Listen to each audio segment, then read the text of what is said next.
Quelquefois, on a presque l'impression que l'État, c'est un peu oui-oui au pays d'Internet. Parce que, alors, tous ceux qui je sais pas, qui a décidé de faire une appli spécialement pour Internet, ça coûte pas cher.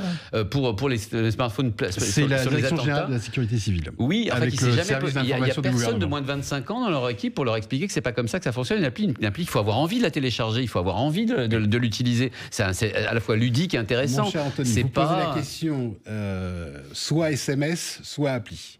À l'étranger, c'est beaucoup des alertes SMS. Mais oui, il y a une norme internationale qui s'appelle, je ne sais plus comment ça s'appelle, Cell Broadcast System, quelque chose comme ça, qui permet à n'importe qui, dans une zone distincte couverte par les antennes relais, de recevoir un SMS prioritaire. C'est un SMS qui passe au-dessus du trafic. Donc en fonction normal. de la localisation, en fonction de l'endroit où voilà, vous vous c'est trouvez. Ça repère les antennes relais, en fait. C'est très efficace. L'année dernière, Et pourquoi on l'a pas fait ?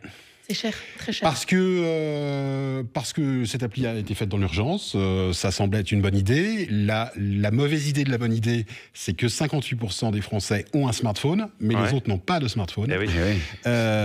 Et que comme Rachel.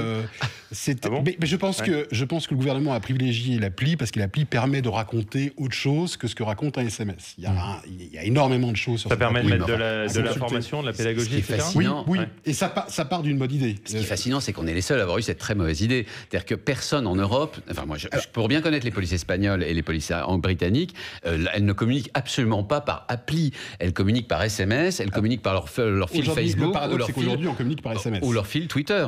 Et que donc, d'ailleurs, la police française a fait la même chose au moment de l'attentat, je crois, sur Paris, aux Champs-Élysées. Ils ont immédiatement communiqué sur leur fil Twitter, ce qui était beaucoup plus efficace que n'importe quelle appli. Par exemple, les New-Yorkais, il y a un an, ont reçu tous un SMS d'alerte concernant un terroriste que recherchait la police. Ça a été extrêmement efficace pour la police puisque cette personne a été interpellée en 3 heures. Mais l'alerte a été très critiquée par les New-Yorkais qui ont estimé qu'elle avait généré un mouvement de panique inutile par rapport à l'interpellation d'une personne. Donc on sait que les transmissions d'alerte par SMS sont très efficaces, mais elles ne sont pas... elles sont parfois contre-productives. Elles ne sont pas sans risque en termes de panique.